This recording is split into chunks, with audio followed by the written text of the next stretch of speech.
Hello everybody, I'm Matt Williamson and you are watching Pop Goes the 60s. Today's topic is going to discuss Hollywood offspring. Now, quite a lot of Hollywood stars and people involved in the Hollywood movie making process had kids that got involved in 60s music, and I'm going to talk about some of those today. Some of these names will be familiar, some maybe not so much. So let me just give you a little background on Hollywood. Hollywood became the Hollywood we know in the mid-teens.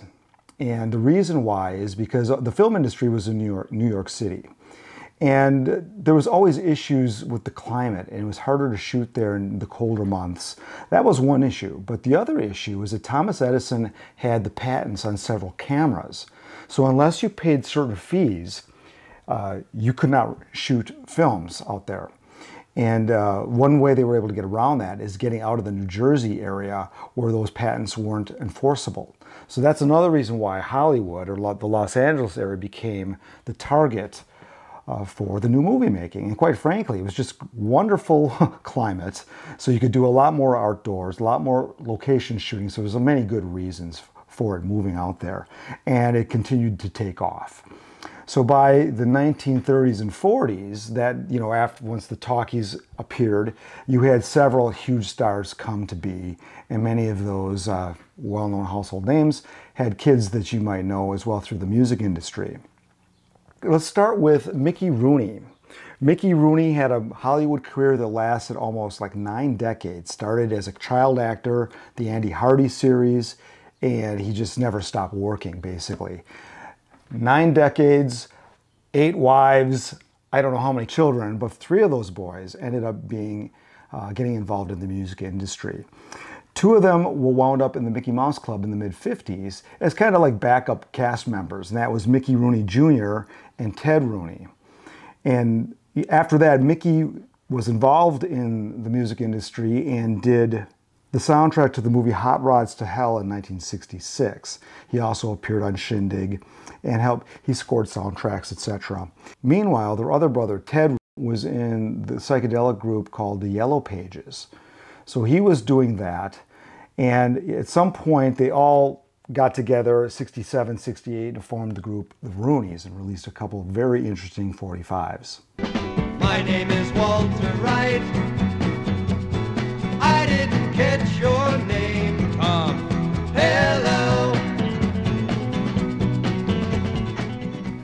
Mickey Rooney Jr. went on to play with the likes of Willie Nelson, and they all kind of kept their hand in the music industry with lesser success. Now moving on to our next person, we have Terry Melcher. Now many of you know Terry Melcher is the producer of The Byrds and Paul Revere and the Raiders. He is also Doris Day's son. So he had an in with Columbia Records because she recorded at Columbia. And he was one of the young guys. He was about the same age as the Beatles and the Byrds.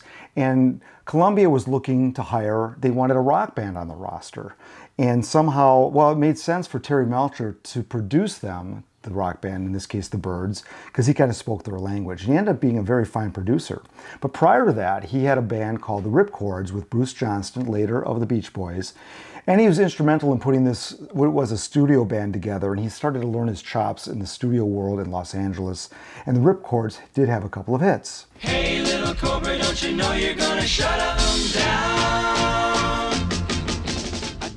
Now, Melcher was always in that in crowd in Los Angeles and that whole recording industry, along with Brian Wilson, and he ended up getting involved, unfortunately, in the Charles Manson murders. That's the house that happened. That was a house he had rented originally, so he was involved in that in kind of a peripheral way. And unfortunately, but he really had a fine career, and he went well into the 70s recording. Now, another guy who had a very good career, Los Angeles area, is David Crosby. He was a founding member of the Byrds, and later of Crosby, Stills, Nash and Young. Now, his father was Floyd Crosby, who was an award-winning cinematographer, and the most important film on his credit list was probably High Noon, and he won an Academy Award for that picture. He also was involved with Taboo, A Story of the South Seas, and Machine Gun Kelly, and several Roger Corman films. Now, a friend of David Crosby's was Peter Lewis. Peter Lewis eventually was in the group Moby Grape, and he was the son of actress Loretta Young. Loretta Young was a famous child actress, but bigger star in the golden period, the 30s, 40s, moved to television in the 50s and was a huge star. And Peter Lewis had a brother who was also in the film industry a bit, but he grew up in that with a very famous mother, and he had very famous friends like Terry Melcher and David Crosby. So they all kind of at some point crossed paths with one another, and the music industry was a good outlet for many of them. What to choose if you need of me, and no, I can't refuse.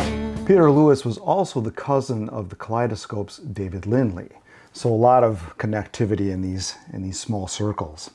Okay, the next guy I want to talk about is Dick Duer. He is the son of actor Dan Duer. Now, Dan Duer is one of my all-time favorite actors. I love him. Character actor, usually a bad guy in film noir. So he's not exactly a household name, but he appeared in all kinds of movies in the 40s, 50s, and into the 60s.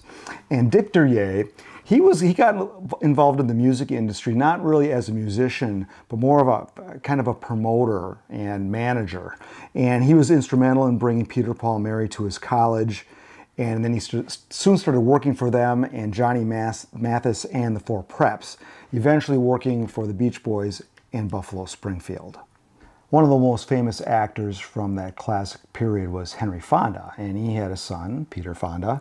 And Peter Fonda was involved not just as a film star, but in the music industry as well. Now, his older sister, Jane Fonda, was the bigger star, and she had a lot bigger films than he did. But he was a counterculture figure in the way that his sister was not. And he was always on the scene with these musicians hanging around them a bit. And he actually recorded a single in 1967. You think you've been taken for granted, you're probably right. That single is called November Night. It was written by Graham Parsons and produced by Hugh Masekela. And eventually his filmmaking took over, and instead of starring in kind of exploitation films like The Trip, he ended up writing and producing films like Easy Rider. Next up, we have the daughter of actor MacDonald Carey, Lynn Carrey. Now, Lynn Carrey started as an actress and a model. She was a very beautiful blonde. MacDonald Carey, if that name is not familiar to you, his biggest starring role was probably in Hitchcock's Shadow of a Doubt. He was also in The Great Gatsby, but is probably best known for his soap opera role on Days of Our Lives, which spanned a long period of time. Now, his daughter Lynn started acting, and she can be found in the 1966 cult film Lord, Love a Duck, as well as several other guest slots on TV shows like Lassie, The Man from U.N.C.L.E., Run for Your Life, The Donna Reed Show, and The Wild Wild West. So by 1969, she had formed kind of a blues rock band called Casey Strong. Lynn Carrey also provided vocals in the film Beyond the Valley of the Dolls. The singer in one of those fictional bands is not her actually singing, so Lynn Carrey provided vocals on that and also co-wrote 2 of the songs for the soundtrack with composer Stu Phillips.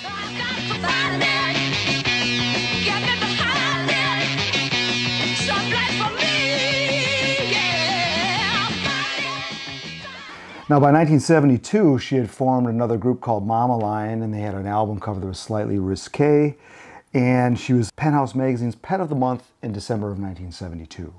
Now, I know we have several fans of the band Spirit out there, and bass player Mark Andes is the son of actor Keith Andes. Now, Keith Andes was a good-looking guy. One of the films that he's probably most known for was a supporting role opposite Marilyn Monroe in the film Clash by Night. That was starring Barbara Stanwyck and Robert Ryan. And he had several movie roles and television roles. And Mark and his brother Matt, who also was a musician. And Mark Andes, before he was in Spirit, he had some brief stints with Yellow Balloon and Canned Heat, and eventually with Jojo Gunn and Firefall, and Heart, for that matter.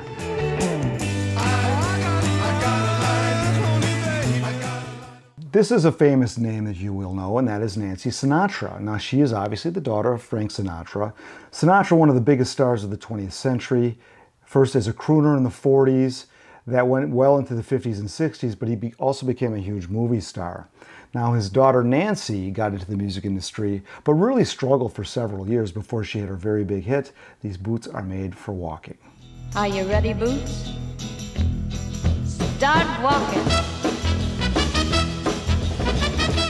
Another famous singer from that period is Liza Minnelli, and her mother, Judy Garland, obviously was a huge star. And Liza became active on stage and on screen as a teenager in the early 60s. And she started doing off-Broadway stuff, and she just was walking in her mother's footsteps. With my two companions, Mr. Rand and Mr. Her big role was really 1972's Cabaret. That made her an international star. But up to 72, she actually released a string of fairly interesting albums, the first one at the age of 18. One band that we must bring up here is Dino, Desi and Billy. Now, two of those members were very famous Offspring. One was Dean Martin's son, and that was Dino, and the other was Desi Arnaz's son, Desi. The third guy was Billy Hinchy, that was Otto Hinchy's son, who was a doctor. So he lived in the area, and they went to Beverly Hills Catholic High School where they met, and they formed a band. They had obviously they had friends in high places, so they got signed to Frank Sinatra's Reprise label, and that's where they made their start. And they had one very big hit. Just a silly fool to be in love with you. Billy Hinchy was really the talent of the group, and he went on to play with the Beach Boys. He was a backup singer for them and a road musician for them in the 70s. He was actually asked to join the band permanently in 1969, but turned them down to concentrate on this group, and then he was off to UCLA. So he declined to join the Beach Boys in '69, but eventually did. Okay, we got Gary Lewis and the Playboys. So we had Dean Martin and Jerry Lewis, the famous duo, that split up. And it's interesting how both of those guys each had boys that were in 60s pop bands. So Gary Lewis and the Playboys formed, and very, very innocent beginnings as well, but obviously they had connections so they could get into parties and play things, and that's how they got the record contract. And Gary Lewis and the Playboys are important because they were one of the few bands in the 60s. The first 7 songs all were top 10 songs. The first one was #1, and that was This Diamond Ring. This stone is genuine, like love should be. Okay, last but not least, this is number 13, so this would be a baker's dozen. Spencer Dryden of Jefferson Airplane. Does anybody know who he's an offspring of? He is the nephew of Charlie Chaplin. Now, Charlie Chaplin was probably the biggest star of the 20th century, an international star of the silent era, and growing up in Los Angeles, eventually joined a band called The Ashes. Now, The Ashes morphed into Peanut Butter Conspiracy, but prior to that, Jefferson Airplane needed a new drummer, and he got the call. Won't you try? Won't you try? Won't you try? So there you have 13 Hollywood offspring that wound up in the business in 60s music. I probably have forgotten a couple, so if I have, just write them below and I'll dive into those too. But these are the ones I could think of, and I really appreciate you guys watching. Check out some of the merchandise I have. To support this channel, you can get nice glasses like this, and garments like this, and some other great doodads like that. So any kind of purchase you make through my website helps support this channel. And I thank you for watching Pop Goes the 60s.